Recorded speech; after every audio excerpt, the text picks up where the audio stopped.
જય શ્રી કૃષ્ણ. જય હો, મંગલમય હો. આપણે કાલનું કન્ટિન્યુ કરીશું. પૃથ્વીના પટ પર જે આવ્યા તેઓ જીવ્યા અને ગયા. તેમાં કર્મો ભોગવવા માટે આવ્યા, જન્માંતરના ભોગવીને જીવ્યા અને પાછા ભોગવવા ગયા. તમને બધાને ખબર હશે, અમારા જમાનામાં આજે પણ લોકો બોલે છે આ શબ્દ કે ફલાણા ભાઈ ગુજરી ગયા, ફલાણા બાપા ગુજરી ગયા, ફલાણા બા ગુજરી ગયા. આ ગુજરી શબ્દ ક્યાંથી આવ્યો? નક્કી કોઈ મહાન તત્વજ્ઞાની વ્યક્તિએ કહ્યો હશે. મૃત્યુનો, કર્મનો, ફળનો મહિમા જાણનાર વ્યક્તિ એ જે અર્થઘટન કરી શકે તેમણે આ ગુજરી શબ્દ મૂક્યો હશે. ગુજરી એટલે મેળો, ગુજરી એટલે માર્કેટ, બજાર, શાક માર્કેટ, ધાન માર્કેટ. વ્યક્તિ ગુજરી ગયો એટલે કે તે પાછો આવશે. એ બધી વસ્તુઓ લેવા ગયો છે, અનાજ લેવા ગયો છે, શાક માર્કેટમાં શાક લેવા ગયો છે, કંઈક ખરીદી કરવા ગયો છે. એ જ્યાં ગયો છે એ જે જોશે તે લઈને આવશે. એમ પોતાના કર્મો લઈને ભોગવવા આજે પણ જે ગુજરી ગયો છે તે પાછો આવશે. ગામડામાં આજે પણ મેળો ભરાય. આ મેળો એટલે ગુજરી. લોકો ભાતું પોતું લઈને વહેલી સવારથી નીકળે, કારણ કે શહેર છે, શહેરમાં જવાનું છે.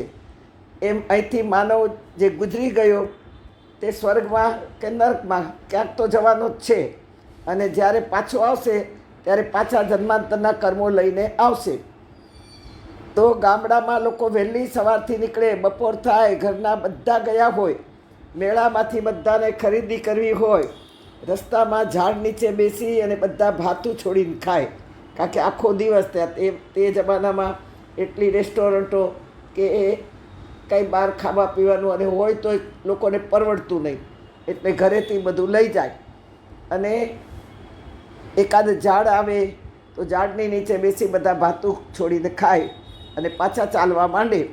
હવે મેળો આવી ગયો, માર્કેટ આવી ગઈ, શાક માર્કેટ આવી ગઈ, અનાજ માર્કેટ આવી ગઈ. જેટલું જોતું હોય એટલું વસ્તુઓ ખરીદી કરીને પાછા સાંજ સુધીમાં ઘરે આવે. તેવું માનવોનું છે. કર્મના પોટલા લઈને મેળામાં ગયા, રસ્તામાં કર્મને ખાઈ નાખ્યું, પાછા ખાલી હાથ દુનિયામાં આવ્યા. આગળ જોયું ને, ચકડોળ, મેરી ગો રાઉન્ડ. આ આવન જાવન કી રફતાર માત્ર ભગવાન જ જાણે છે. એ લેખાજોખા એના જ હાથમાં છે. અને તેથી ગીતામાં કહ્યું છે, અંતકાલે ચ મામેવ સ્મરણ મુક્ત્વા કલેવરમ યહ પ્રયાતિ સમદભાવમ યાતિના તસ્ત્ર સંશય. ભગવાન કહે છે, તું સંશય ન કર, અંતકાલે મારું નામ લે.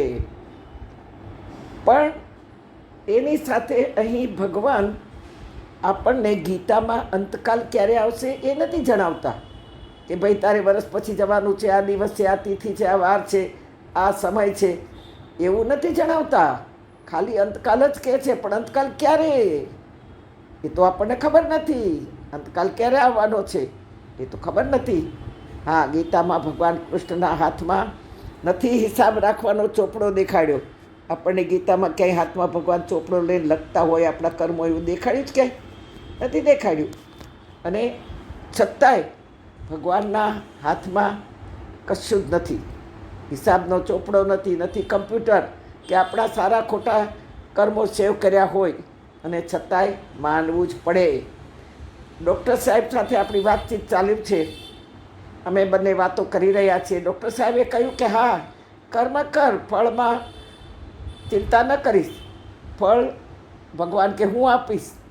પણ ખોટા કર્મમાં ખોટું જ મળશે, ખારું મળશે, ખાટું જ ફળ મળશે, સડેલું જ મળશે. આટલું ખબર પડે ને તો માનવ ખોટું કરતાં જરૂર અટકે, પાપ કરતાં અટકે, બીજાને છેતરતા અટકે. પણ કર્મને ફળ વચ્ચે એક ડાળી છે. ફળ એકદમ નહીં ટીંગાતું હોય, કોઈ ડાળીની સાથે ટીંગાતું હોય. અને એ ડાળીએ ફળને પકડ્યું છે, પણ એ ડાળી છે અહંકાર. ફળ ખવાય, ડાળી ન ખવાય. મેં ડૉક્ટર સાહેબને કહ્યું કે તમારી દ્રષ્ટિમાં ફળ સારું જ ભગવાન આપે તો એ વાત તમે ભૂલી જાઓ. ફળ ઝાડ પર જ ઘણીવાર સડી જાય છે.